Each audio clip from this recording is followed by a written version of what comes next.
I hate the movie American Sniper. It is probably the most shameless piece of propaganda I have ever seen on television. And believe me, I have seen plenty of things that should not be on the screen, but this definitely takes the cake. For more than an hour and a half, Clint Eastwood romanticizes the life of a psychotic killer filled with hatred towards Iraqis. Not terrorists, Iraqis. In general. And Chris Kyle, the real sniper the movie is based on, says he hates Iraqis not once, not twice, but many times in his own autobiographical book. Savage. Despicable evil. That's what we were fighting in Iraq. That's why a lot of people, myself included, call the enemy savages. There really was no other way to describe what we encountered there. People ask me all the time, how many people have you killed? My standard response is, does the answer make me less or more of a man? The number is not important to me. I only wish I had killed more. Not for bragging rights, but because I believe the world is a better place without savages out there taking American lives. Everyone I shot in Iraq was trying to harm Americans or Iraqis loyal to the new government. He also said, I only wish I had killed more. Kyle wrote in his book, adding, I loved what I did. It was fun. I had the time of my life, and I don't shoot people with Korans. I like to, but I don't. Excuse me, but what in the IDF is this? Who trained this man? Benjamin Netanyahu? The movie, aside from being painfully simplistic in its portrayal of the Iraq conflict, it presents a man full of hatred as a national hero. A hero who believed every lie about the Iraq War. Brock McIntosh, a veteran of the Afghan War, said the following regarding the movie and Chris Kyle. Chris Kyle didn't view Iraq like Gareth and I, but neither of us has attacked him for it. He's not the problem. We don't care about the lies that Chris Kyle may or may not have told. They don't matter. We care about the lies that Chris Kyle believed. The lie that Iraq was responsible for September 11. The lie that there were weapons of mass destruction in Iraq. The lie that people do evil things because they are simply evil. The film American Sniper is also rife with lies. This was not Chris Kyle's story, and Bradley Cooper was not Chris Kyle. It was Jason Hall's story, a one-time actor in Buffy the Vampire Slayer and screenwriter for American Sniper, who called his film a character study. Don't believe him, his movie is as fictional as Buffy Summers. The most ironic part is that Chris Kyle did not die in combat fighting the Iraqi savages. He was killed by an American veteran suffering from PTSD. Does the movie show this? No. It conveniently skips it straight to the funeral. The film fails to communicate the truth about the Iraq War, and instead presents the Americans as noble heroes who could do no wrong. There are no gray areas, only good and evil, and conveniently, the good guys won. With over 205,717 Iraqi civilians killed in comparison to the 5,275 American military personnel, according to IraqiBodyCount.org. But we don't talk about that. My point here is this. Iraq is not a better place after the United States intervention. Life expectancy did not improve. Hatred and resentment did not stop. They only grew. Men like Chris Kyle are not heroes. Now let's talk about Martin Walker.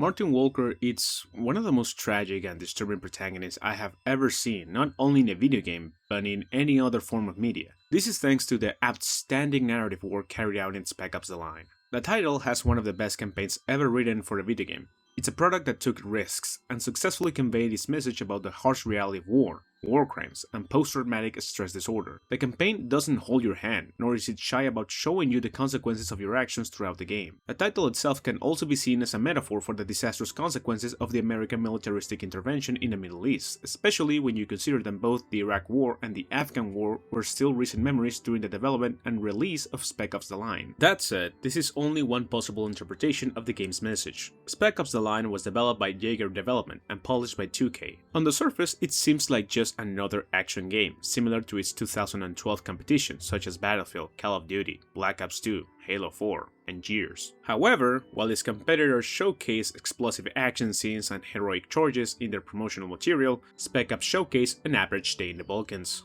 The images used in the marketing campaign don't show anything heroic or epic, they show death, suffering, and abandonment, and all of that is perfectly reflected in the game's title screen.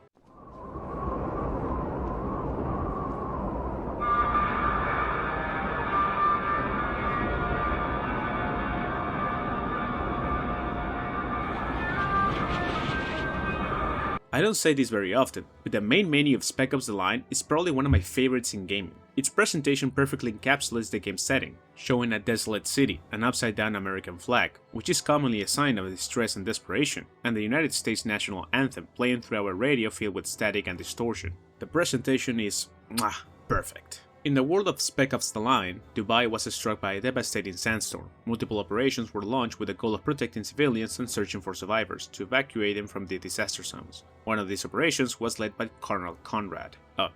Run Psychopath. This Colonel Conrad. He led his company, the DEM 33rd, during the evacuation and rescue efforts, and from the very beginning, it's made abundantly clear that Conrad and Martin share a history. Is John Conrad the greatest man I ever served with? I don't know. There was this one time in Kabul when he dragged my bleeding carcass half a mile to an evac chopper. So maybe I'm biased. But the facts don't lie. The man's a fucking hero. Remember when the first storms hit Dubai? You're probably all safe and sound at home watching TV. Well, Conrad was leading the damn 33rd out of Afghanistan.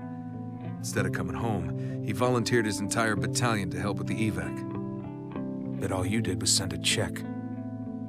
Rumor is Conrad was ordered to abandon the city. He defied that order, and the 33rd stood with him. Now, the official story's still hazy about what happened next. All we know for sure is that the storms got worse. Much worse. Last thing we heard out of Dubai was that Conrad was leading a caravan of survivors out of the city. That was 6 months ago. Then, 2 weeks ago, we picked up this transmission. This is Colonel John Conrad, United States Army. The evacuation of Dubai ended in complete failure. Death toll, too many. Martin talks about Conrad as if he were some kind of savior or military icon. He even admits that his opinion is biased because of this. Yet that doesn't stop him from expressing his admiration for Conrad. After all, Conrad did save Martin's life. He also shows what I can only describe as contempt for civilian life, even going as far as to mock it. It's basically Martin delivering the kind of speech you expect from a divorced blue-collar worker with 3 public indecent exposure charges. You are just a sissy boy. I worked 145 hours yesterday morning. I had a brick and a box of nails for breakfast. Then I went back to my job at a ball crushing factory. I don't even know what the purpose of my work is. I just showed up and a machine literally crushes my balls. My balls are so crushed that they cannot even produce testosterone anymore. Because of that, I'm practically the double of Astolfo from the Fate series. But even after all that, I am more of a man than you, sissy boy. Martin obviously takes great pride in his military life and sees Conrad as a powerful role model. He feels he owes the colonel a debt of honor and his life, and because of that he's willing to do whatever it takes to repay the favor. Martin was rescued once, and now he wants to be the hero who saves his mentor. It's incredible how a simple opening monologue allows you to perfectly dissect key aspects of Martin's personality and his relationship with Conrad. Martin is also accompanied by 2 other key characters, Lugo and Adams. Lugo serves as the comic relief and the moral compass of the group, and Adams is our weapons specialist, a man with an apathetic and confrontational mindset. Together they function as the balance between the human and military side of Martin. One tells him what is right, while the other shouts what is necessary to survive. In the first sections, the game does a spectacular job of communicating just how dire the situation is without a single line of exposition. You naturally immerse yourself in the world, and this remains one of the game's greatest strengths from beginning to end. And speaking of dialogue, the communication between Martin and his squad feels completely natural, almost casual. It immediately tells us that these men are accustomed to danger. Anyone out there? Soccer says what? Leave it alone. No one's out there. Then what the fuck are we doing here? Lugo's got a point. Oh, you're taking his side now? When he's right, he's right. Hey, Command wants us to look around, we look around. I don't know. Sounds like a waste of 3 stone-cold, ruggedly handsome Delta operators such as ourselves. Think of it as a paid vacation. Well, for future reference, I prefer my beaches with a 3-to-1 sexy lady dead body ratio. Lugo, do you ever actually hear the shit coming out of your mouth? No, I do not, sir. I find it messes with my rhythm. I really enjoy this kind of dialogue because it feels like a genuine human interaction. Martin, Lugo, and Adams share a bond that goes beyond simply being members of the same squad. They are close friends, or at the very least they understand each other extremely well. The squad then discovers the corpse of a member of the 33rd, and shortly afterward they're ambushed by insurgents speaking Farsi. You speak Farsi? This is where we are introduced to the game's combat and core mechanics, and I'll try to make this as fast and say this as sincerely and objectively as possible. It's fine, it's decent, it works, it doesn't offer much depth. Sure, you get a command system that allows you to tell squad members what to do, eliminate priority targets, provide suppressing fire, and things like that. You can also use the environment to your advantage by triggering sand avalanches if you know where to shoot. But beyond that, there really isn't much else. And honestly, that's perfect. It's a cover shooter, which means you'll spend most of your time moving from cover to cover like an schizophrenic. But every piece of cover, it's different and allows you to approach combat in different ways, either making your attacks easier or forcing you into a more exposed position. The weapon progression also evolves alongside the story, meaning the arsenal serves not only as a gameplay mechanic, but also as a narrative device. Another thing that I love about the combat is the noise, and believe it or not, this is also a key aspect to the story. That probably sounds strange, but just listen to this. Hostile down! On the ship! 12 o'clock! They killed them! Those fuckers are covered! Fight them!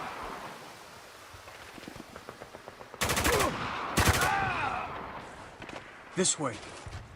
For a large portion of the game, combat sounds exactly like this. The only thing you hear are bullets, screams, commands, cries of pain, and desperation. It feels dirty. The fact that the echoes of gunfire and scream are all you hear makes every encounter feel far more organic and lethal. And throughout the story, Martin's approach to combat also changes. And yes, this is also incredibly important to the evolution of Martin's personality within the game. Going back to the narrative of the campaign, Martin discovers that the locals have learned this strange concept called self-defense and have started killing members of the 33rd after it went rogue and started killing civilians. If you are reading this, the desertion of the 33rd is undoubtedly no longer a secret. I have failed my mission. Worse, I have failed my men. If any of them be found alive, let it be known that they are innocent. As their commander, I forced them under extreme duress to stay in Dubai. To disregard their orders, I alone am to blame. The squad tracks the insurgents back to their base. Martin and his squad enter a building and can hear various songs from the 80s and 90s playing in the background, which are being broadcast through an improvised loudspeaker by a DJ. Hey! You guys hear music? Who cares? Shut up and keep fighting! Personally, I love how this effectively canonizes a video game soundtrack within the game's world itself. It's really cool and very original. What I don't love is that this is why you can no longer legally buy the damn game because of copyright issues involving songs old enough to get married! Martin enters the building committing a perfectly reasonable amount of war crimes only to discover that one of the people behind all of this is a mysterious CIA agent. What? The CIA taking advantage of a crisis and also benefited from it? Nah. At this point, Adams and Lugo are practically begging Martin to end the mission here and find a way to contact command for reinforcements, support, or literally anything, because the CIA's involvement changes absolutely everything. But remember, Martin feels a moral obligation to save Conrad himself. He wants to be the hero. He wants to understand what's happening regardless of who gets hurt along the way. Martin has countless opportunities to simply leave. Nobody is forcing him down this path. Again and again, his own squad members tell him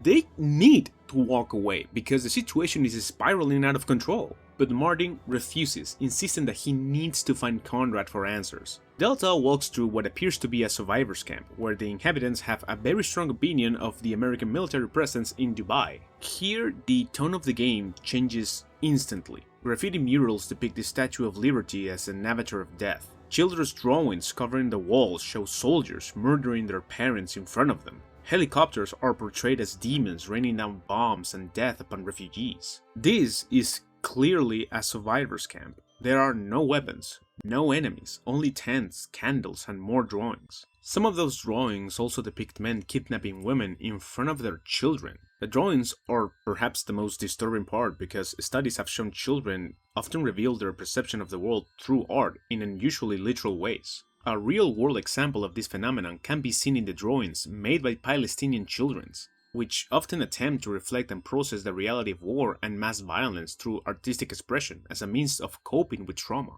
Which makes this situation especially disturbing, because everything we're seeing comes from the perspective of a deeply traumatized child who has witnessed these horrific events firsthand. Returning to the game, the location causes Martin to question who he has been killing all this time. Were they insurgents? Or were they simply terrified people who suffered immense injustices at the hands of the American military and are now merely defending themselves? Because remember, Martin wears the exact same flag and the exact same uniform as the soldiers responsible for these atrocities. The locals do not know who Martin is. To them, he's simply another American soldier who came to kill them. And this idea is reinforced even further when Walker discovers a doll. And what makes this doll special is that it has diamonds for eyes and silk fabric for a dress. Diamond earrings for eyes, silk for a dress. This was made after the storm wall fell. That means children, families. I'm starting to wonder about our enemy. We're not that far from Conrad's failed evac. Could these be the survivors? Are we killing the people we came here to save?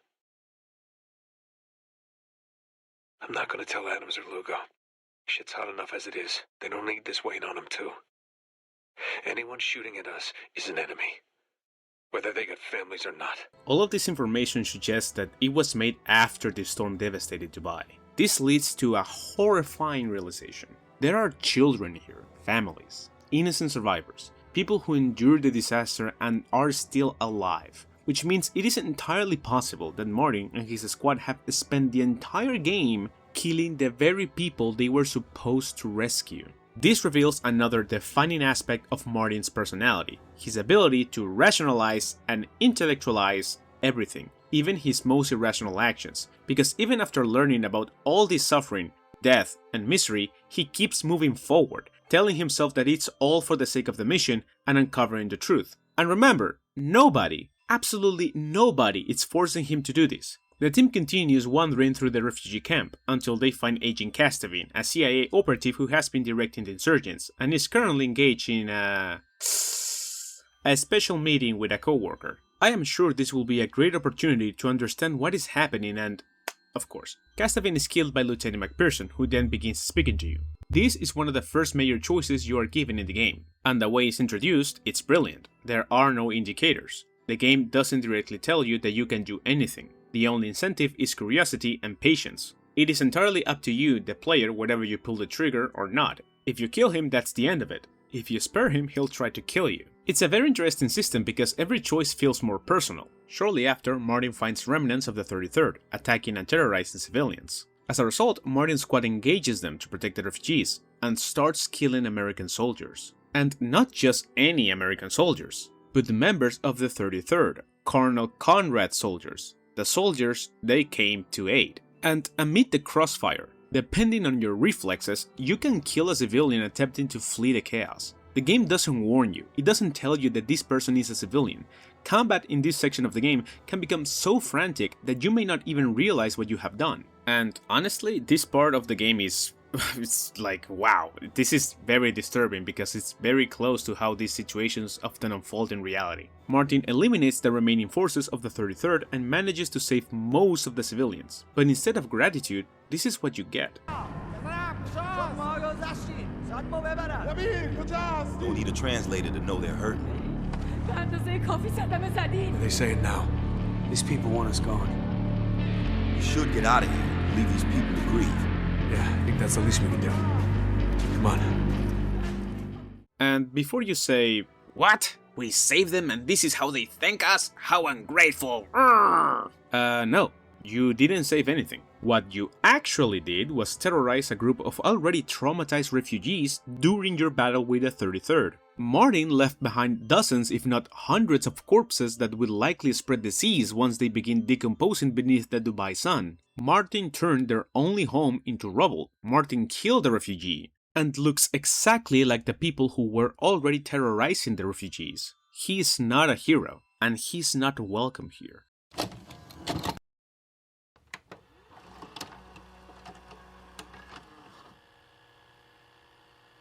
From this point onward, the game evolves. You are no longer just fighting insurgents, but the military. The scope widens, revealing the true scale of the chaos caused by the sandstorm, immersing you in the devastation of Dubai. Which I gotta say, the spectacle that you have in your eyes, like, oh my god, just phenomenal, like incredible work from the art department. Martin descends into the depths of the city and discovers what can only be described as a nightmare. It's undeniable evidence that members of the 33rd Infantry have been torturing and executing innocent civilians and survivors on a massive scale. And it doesn't end there. Among the dead are soldiers with black bags over their heads, their bodies horribly mutilated, bearing clear signs of torture. But what's particularly striking here is how emotionally distant Martin seems during this entire scene. And there may be a reason for that. Martin is a veteran of the Afghan War, having served in the country's capital, Kabul. And this is a subject that he clearly doesn't like to talk about. The game directly tells you that.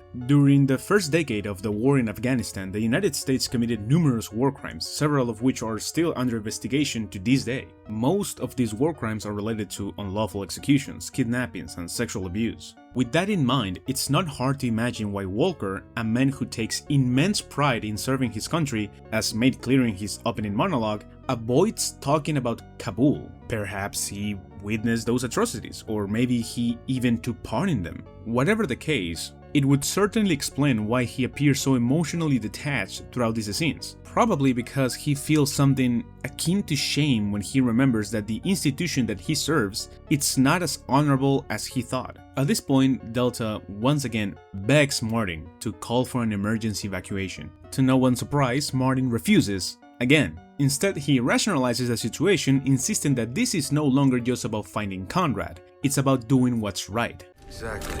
Maybe it's time we got out of here. Call in the evac team. We got 8 miles of open desert between us and the storm wall. Helos would cut us down before we took 10 steps. Our only option now is to reconnect with Gould. You sure you want to cast our lot with the CIA? We have no choice. You've seen what's become of the 33rd. Captain's right. The damned are out of control. Someone's got to stop them. I know. But can we trust him? Gould risked his life to save ours. He's earned my trust. What about Conrad?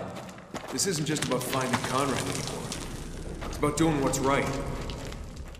This is a pattern that Martin has followed since the very beginning of the game. He constantly rationalizes every horrible event, creating excuses not just for himself, but for the player as well. The justifications Martin repeats to himself and his squad inevitably influence us, the player, making us sympathize with Martin, even trust him. Because on the surface, Marty's intentions seem genuinely noble. He wants to do the right thing, and as a player, so do we, which only makes us trust him even more. He wants to stop the 33rd from killing innocent people, he wants to understand what's really happening, he wants to rescue Conrad, he wants to be a hero. But here's the problem. He's in no condition to save anyone. I know I'm repeating myself, but this is really important to understand. He's isolated, trapped in hostile territory with no support, a wounded squad member, and no intelligence about the true scale of the crisis. A crisis that no longer involves just civilians in Dubai, but also the United States Army and the CIA. He's completely unprepared to deal with all of this, and his presence isn't making anyone's situation any better.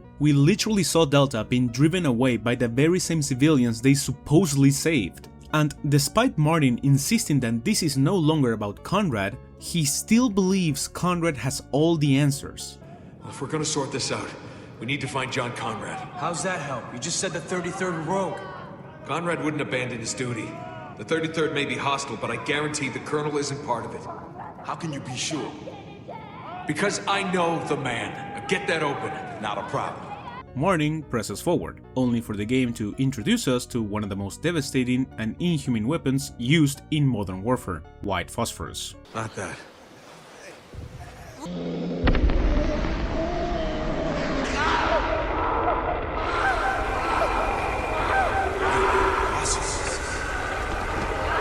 Don't let him touch us!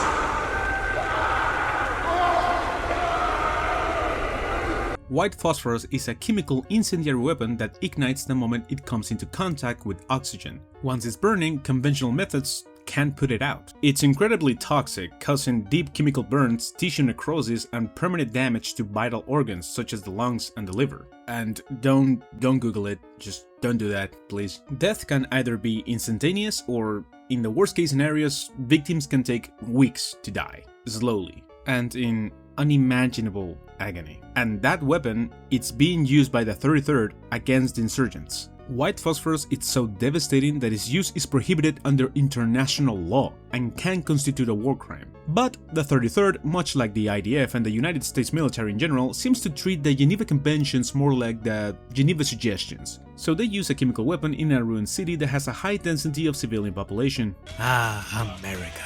But if you thought that was horrifying, well...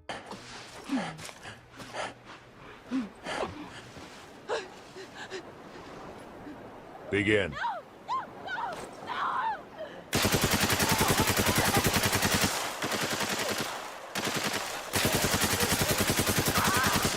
Fuck it! I'm taking the shot! Wait for your orders, Sergeant.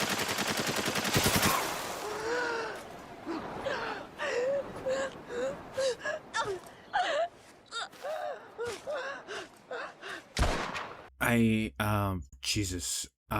Honestly, this might be the most creative and horrifying method of torture that I have ever seen depicted, ever. I don't even think Ben-Gvir could have come up with this one. Oh wait, he did. And it's at this point that the constant stress, the uncertainty, and never really knowing what the hell is going on finally begins to break Delta. And Martin starts to lose control over his own squad, who clearly don't want to be here and they just want to go home. They want to go back. But Martin won't allow it. This is just fucked. What are you talking about? People died back there. Not just soldiers and civilians, but Gould. Our best chance of getting out of this hellhole. Calm down, Lugo. There's nothing we could have done. Don't tell me to calm down. We got no idea what the fuck we're doing here. Yeah, you're right. Putting your faith in Gould, you are fucking clueless. Man, I'm through with this shit. Fuck you! At least I'm doing my job! You're the one who's fine, just sitting back, waiting for things to unfuck themselves! You think I like watching these people die, huh? You think I won't carry this shit to my fucking grave? Stand down! Both of you! Stand the fuck down! The fuck is wrong with you two? We're in the middle of a fucking war zone, and you're fighting in the dirt like a couple of goddamn kids! You are Delta operators. Fucking act like it! All right then. We good? Yeah.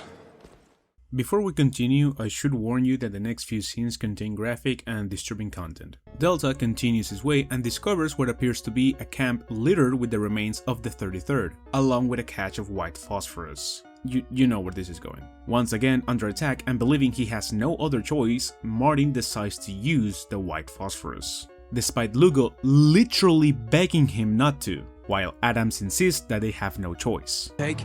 No shit. How are we getting through this? This might help. Fine, set it up. You're fucking kidding, right? That's white phosphorus. Yeah, I know what it is. You've seen what this shit does. You know we Might can't not have a use it. choice, Lugo. There's always a choice. No, there's really not.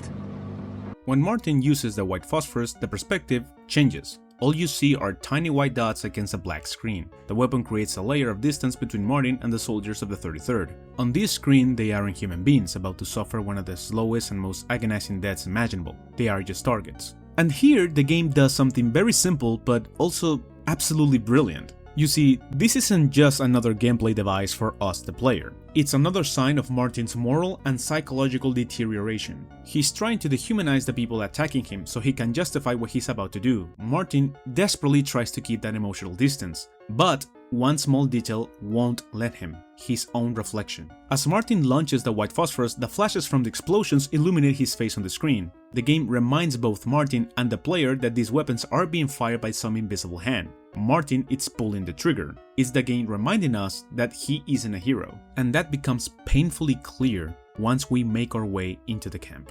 This was too much. Stop talking. What'd you just say? It means the smoke is toxic. Keep your mouth shut. Yeah, right. Gee. Is anyone there? Let's just keep moving. I'm trapped. I can't feel my legs. I'm getting kind of close. I just... Oh, God. Please, help. Walker, come on, man. There's nothing we can do.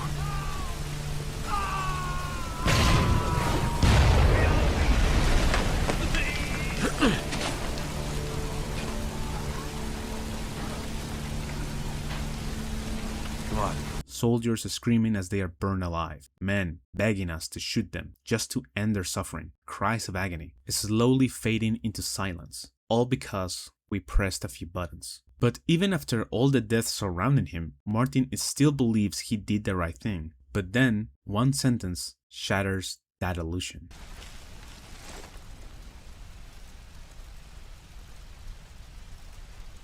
Why? You brought this on yourself. We were helping. What? Oh no.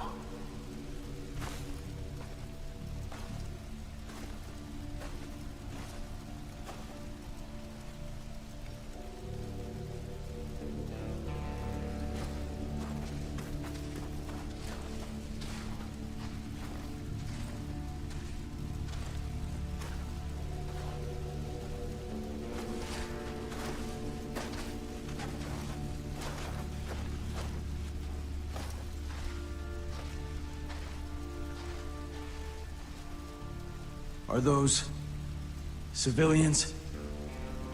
Where'd they come from? There's no camp here. They took him from the nest. That hotel back at the storm wall? No, those can't be the civvies that got kidnapped.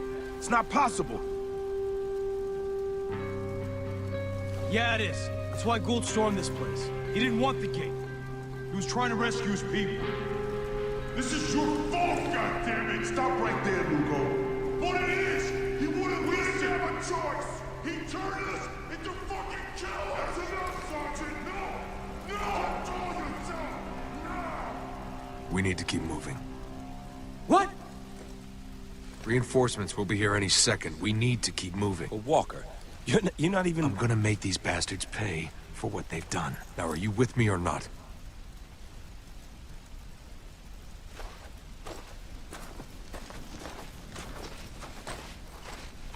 Even with everything that's happened, even with undeniable evidence that all of these deaths were caused by Walker's own negligence, he still believes there's a rational explanation. He convinces himself that the 33rd is somehow responsible for this disaster, and despite everything, he still believes he can fix it. The level of self-delusion Martin displays at this point is astonishing, because even now he keeps trying to rationalize what happened. It wasn't my fault, I didn't know there were civilians down there, I had no other choice but to bombard those soldiers with chemical weapons that constitute a war crime. I'm the victim here. Sure buddy, tell that to the soldiers who watched you incinerate 50 civilians. Delta eventually reaches Conrad's command tower, only to find his entire command staff dead. Every single one of them. Burned to death by white phosphorus. Here Conrad gives us a classic villain monologue. In fact, this is the first time that we actually hear the man. Conrad tells Martin that he is directly responsible for what's happening in Dubai, and that now he rules the city like a ruthless governor, desperately trying to maintain order. No better than I did, I promise you that. He knows we're here. I could not inspire them. They led a mutiny. Foolish in a place like this. I don't blame them. They did what they thought necessary. But if order was to be maintained, an example had to be made. Colonel, I'm Captain Walker. Captain Walker. Yes, I remember you. Kabul, I think it was. You performed admirably under the circumstances. Colonel, I don't know please. if I told you that. What's going on here? Survival, Captain. Plain and simple. Everything is teetering on the edge of everything. But this you already know. The rest you'll have to see for yourself. Welcome to Dubai, gentlemen.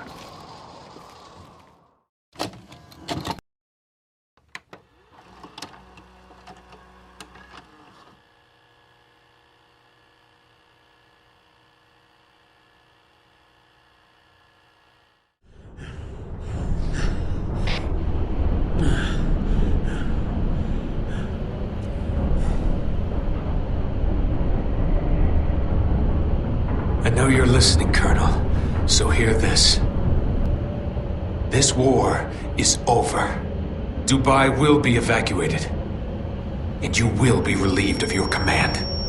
By this point, the game has almost completely transformed into a psychological horror experience. And nowhere is that more apparent than in Walker's increasingly erratic behavior, and in Delta as a whole. It's reflected in the squad's physical appearance. They began the game looking like clean, disciplined, and professional soldiers. Now they are battered, filthy, and violent, looking almost indistinguishable from the 33rd and the insurgents they have been fighting. And it's not just that they look like maniacs, they start acting like them too. Their military discipline is slowly being replaced by an overwhelming paranoia. This is the reason why I mentioned the combat functioning as another narrative tool and not just a gameplay mechanic, because it allows us to see Martin's character deterioration firsthand. Martin then encounters another CIA operative, Agent Riggs, and in one of the collectible audio logs, Riggs has some very interesting things to say about Colonel Conrad. Psychoanalysis indicates that John Conrad may be suffering from early-stage post-traumatic stress disorder, resulting from failed operations in the Afghan conflict.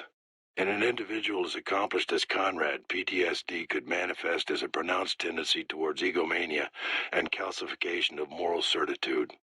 More concerning is the way in which Conrad has been lauded as the greatest military leader since Patton. Conrad has internalized these sentiments, and they may now constitute a crucial component of his psyche. It is believed that as Conrad comes under fire for failures in Afghanistan, he will likely go to extreme lengths to internally fortify belief in his reputation. Conrad will begin looking outward to explain his failures while nursing a growing paranoia toward his superiors. It is unknown how Conrad's declining mental faculties will hold up in the face of another public failure. I wonder who that reminds me of. Riggs is now leading the insurgents and preparing an assault on the 33rd's water reserve at the aquarium, and he hopes this action will help destroy what's left of the 33rd's presence in Dubai. Yeah, this ends horribly. Realizing that his plan is about to fail and that the 33rd is on the verge of reclaiming the city's water supply, Riggs derails the trucks carrying the water, destroying the entire reserve. In doing so, he doesn't just doom the 33rd, he condemns every remaining civilian in Dubai, because without water, everyone dies of thirst. 4 days, this city will begin dying of thirst. Just like Riggs wanted. This is your fault, Walker. You did this, not me. And according to Riggs, he does it for one reason. If anyone escapes Dubai and tells the world what happened here and what the United States Army did here, the entire region will turn against them, and America will lose. Look, if people find out what he did, the whole region will declare war on us. And we'll lose. Now the world will never know. You know, when I was younger, I thought that assumption was pretty stupid. I mean, the United States has the largest and most imperialistic army in the world, but after watching how the conflict with Iran has already costed the United States more than $132 billion of the taxpayer money while exposing the logistical strain on both American and Israeli armies against a singular, underdeveloped regional power. Like, Iran is already humiliating the United States in this war, and Riggs mentions the risk of a war with the entire region? Yeah, I have to give it to Riggs some credit, he wasn't entirely wrong. But hey, America is still bombing schools and civilians, so I guess all habits never die. Martin wanders through the aftermath of yet another catastrophe he failed to prevent. Everywhere he looks, people are desperately trying to salvage what little water remains. Martin could have said no to Riggs. He could have stopped for a second and realized that all of this would only end with more innocent people dead, but he didn't. But hey, it's okay, right? He just wanted to help. And if you thought Martin and Delta looked and acted very crazy before, now they are basically Night Lords. Not just in appearance, but the fact they have become complete psychopaths, especially Martin. What the hell is this? Somebody doesn't want to play soldier anymore. What's your name? Staff Sergeant Josh Forbes, service number 867530. You are not a prisoner of war. Far as I'm concerned, you're not even a fucking soldier. You can't... I can do whatever the fuck I want. Now, the asshole on the radio, where's he broadcasting from? Don't bother. He's guarded. You'll never reach him. Our problem, not yours. There, top of the Transimmerance building.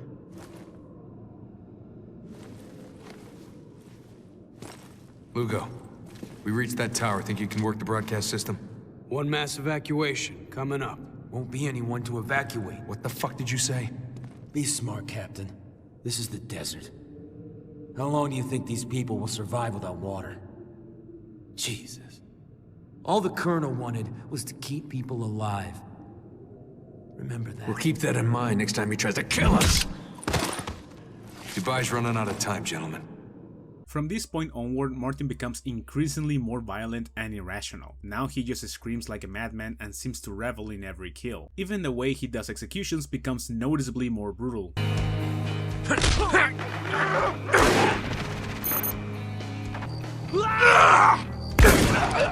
Son of a bitch! Walker! What are you doing? Adams, you can't do this, man! Stop! Just fucking stop! Damn it, Walker! No! Jesus! What the fuck did you do, Walker? Hey, you caught me off guard. Hey, it happens. Now come on.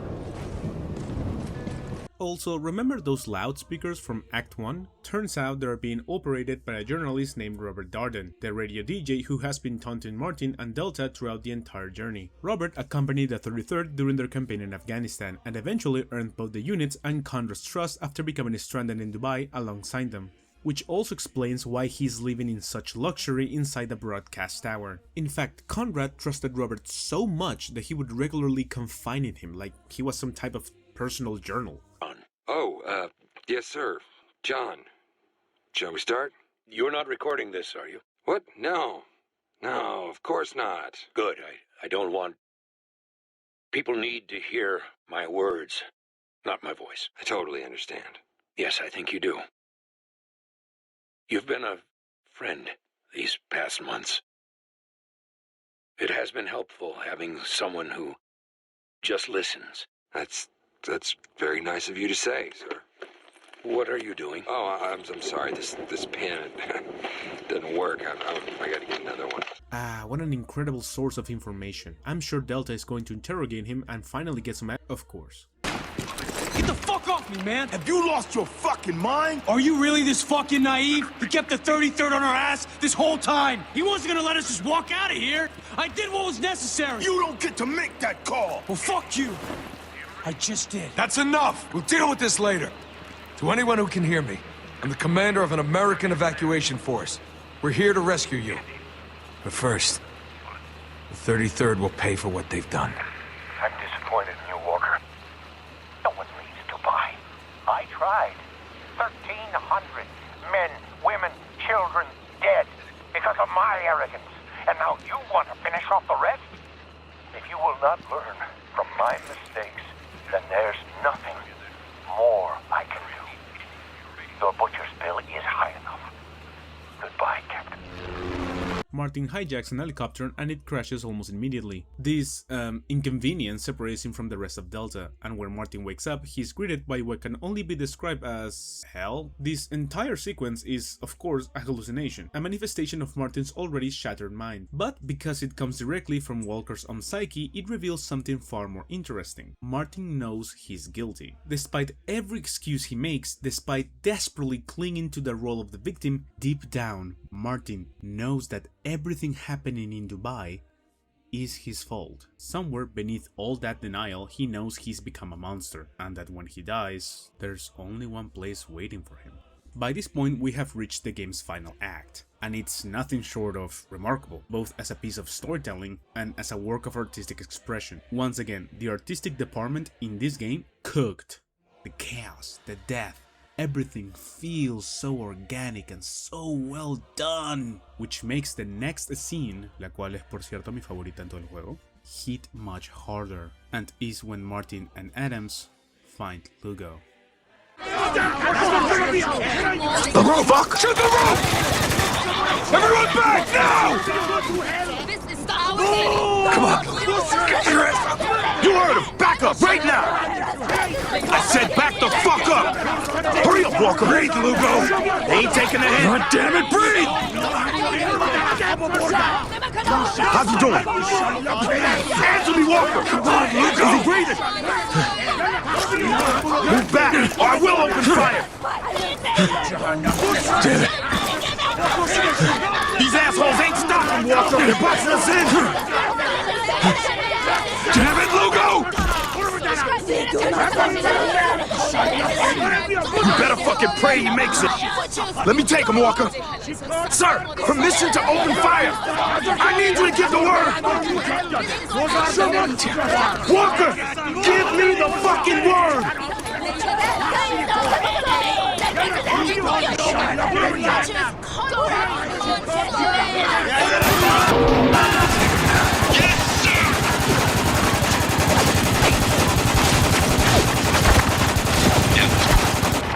Lugo's death doesn't just represent the loss of a teammate, it marks the death of the last shred of humanity inside Walker and Adam. Of the three, Lugo was always the most compassionate, the most moral, the only one who genuinely tried to help people and prevent even more unnecessary deaths. Yes, he eventually broke, but only after being pushed beyond his limits. He was also the first to call out Martin's hypocrisy, the first to tell him the truth, that he had turned all three of them into killers. Also, here's one fun detail. If you choose not to shoot the civilians and instead fire your weapon into the air, Adam says this. Go! While you still can. Fucking animals! Reminds me of someone. It's also worth mentioning that from this point on, the relationship between Adams and Walker is hanging on by a thread. You okay? Do I look okay to you? What happened to Lugo isn't our fault. Don't tell me what I already know. Lugo's blood is on your hands, not mine. Bang. Conrad deserves to die, you know that. And what do we deserve? I think we both know the answer to that.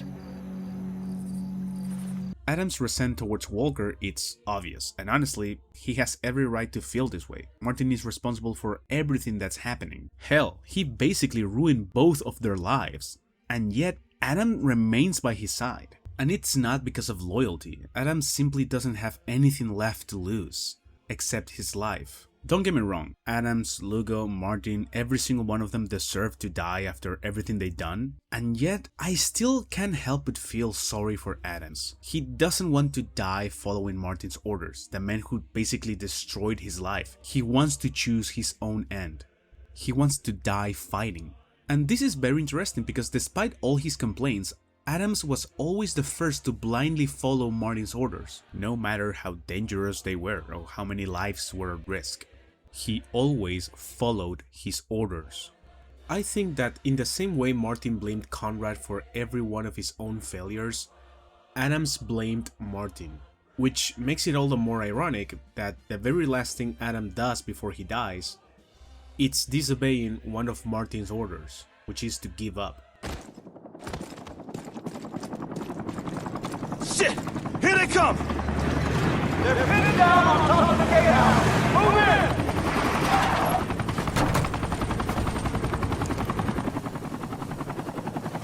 It's over! We have you surrounded! Lay down your weapons! Fuck you! Just shoot me! I'm standing right here! Come on! Secure the building! Shoot me, goddammit! Fucking shoot me! This is your last chance, Walker. Surrender, or my men will cut you down. Don't you dare! Well, fuck you then! I didn't come this far to surrender! It's the only way inside that tower. The fuck's sake! Give it up! The mission's over! We failed! Not while I'm still breathing! Fine! Then keep breathing! Run, motherfucker! But thanks to Adam's sacrifice, Walker finally reaches the top of the Burj Khalifa, ready to confront Conrad. But there's just one really small, tiny bitsy problem. There was never a Conrad. John? Is that you? You tell me. I'm done playing games, John. I assure you, this is no game.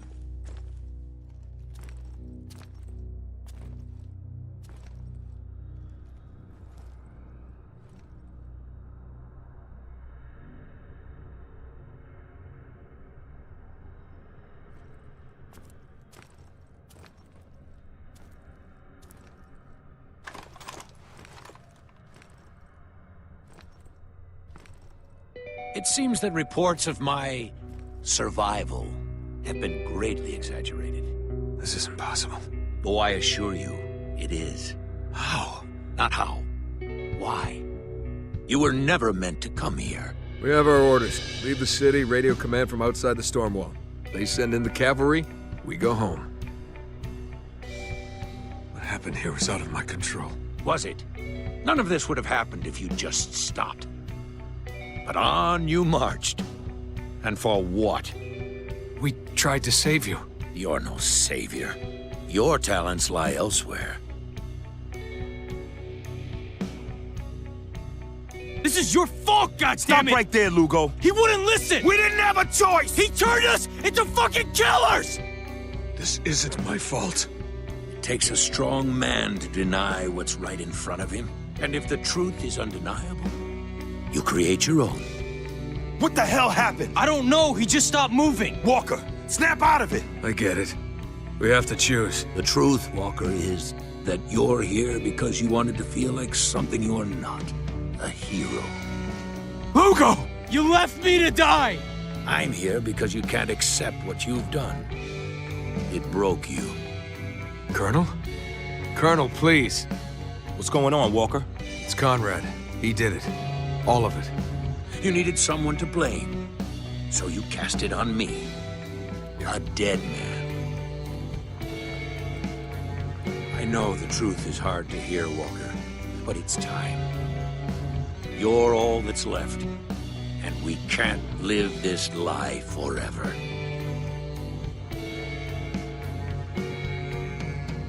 I'm going to count to 5, then I'm pulling the trigger. You're not real. This is all in my head. Are you sure? Maybe it's in mine. 1. No. Everything. All this.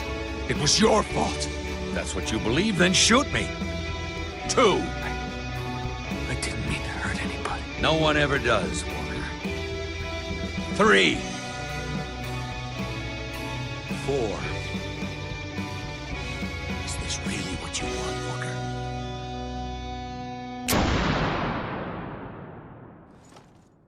It takes a strong man to deny what's in front of him. Stronger than you were. Whatever you say, Walker.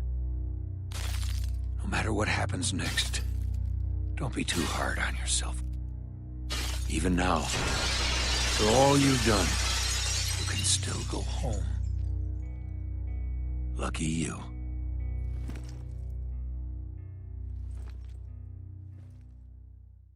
Conrad was never alive. Every conversation, every excuse, every death in Dubai was Walker's responsibility. Conrad's voice was nothing else but Martin's own delusion. Everything is his fault, and no one else's. There is no escape from this, only the cold truth, and that is that it was all for nothing. Conrad says it himself. Martin could have left at any time, but he wanted to be a hero. He wanted to be more than just another killer, and in the process he became one. In many ways, Martin is simply a mirror of Conrad. The symptoms of PTSD that Riggs described back at the aquarium are the very same ones Walker exhibits. Constant paranoia, emotional exhaustion, a mind slowly collapsing under the weight of its own responsibilities. But there's one personality trait that defines Martin more than any other, one that keeps coming back throughout the entire campaign: his need to rationalize everything. Rationalization functions as a defense mechanism by offering logical explanations for behaviors or feelings, allowing individuals to shield themselves from guilt and shame. This psychological strategy helps people navigate discomfort by reframing situations and alleviating anxiety. Even here, Martin is still trying to rationalize everything. He did it when he found the refugee camp. He did it after killing soldiers of the 33rd. He did it after burning 47 civilians alive with white phosphorus. And he's still doing it now! Okay, some people are probably going to want to kill me for this next comparison, but Martin kinda reminds me of Clavicular. Okay, just hear me out before you crucify me. On paper, yes, they could not be more different. One is a complete loser addicted to meth and the other one is an IDF soldier, but they share one fundamental flaw. They rationalize and intellectualize their emotions and actions. Clavicular does it to explain why he can maintain a relationship or his obsession with look maxing or why he's unable to connect with people around him in a deep personal level. He even rationalizes and intellectualizes his own drug addiction. Like, Clavicular really would rather just live in this fantasy of his where he's the victim and he's this misunderstood talent, instead of admitting that he's wrong or sad or afraid, instead of admitting these perfectly human emotions, but he refuses to acknowledge them. Instead, what he does is he invents logical explanations for every mistake he makes and flaw he has in his behavior. He builds walls around himself because if every problem has a rational explanation of why it's not a mistake or isn't his fault, then there isn't really a problem. Martin does the exact same thing in my opinion. Hell, the bastard is probably better at look maxing than Clavicular. Martin always has another justification ready whenever his incompetence or vulnerability is exposed. I have to kill these people, I don't have another choice, I have to find the truth, I have to be the hero, I have to find Conrad. You son of a bitch, you can't just leave, you know that. Nobody, absolutely nobody is forcing you to stay here. You are sacrificing yourself for absolutely nothing. But instead of admitting his mistakes and calling for an emergency evacuation from the very beginning, he keeps coming up with rational explanations for why none of this is his fault and why he has to keep going, and carries on convinced he's still a hero of the story. Martin always had the option to walk away. Conrad, or rather Martin's own subconsciousness, tells him that every justification, every excuse, every rationalization, they are all meaningless. Maybe his intentions were good. Maybe he really wanted to save everyone. Maybe he genuinely wanted to do the right thing. People still died. Innocent people paid the ultimate price for Martin's heroism. And now, all he has left is a choice. There are 4 possible endings here. Martin can end it right there, but if you choose to keep going, 3 more paths open before you. You can fight and kill all the American soldiers who have just entered Dubai searching for you. You can die fighting them, or you can simply go home. The game's narrative is so masterfully executed that any of these endings could honestly be considered Martin's canon ending. But my point here is this: Dubai is not a better place because of the United States intervention. Life did not improve. Hatred didn't disappear. It only grew. Men like Martin Walker are not heroes. Thank you for watching.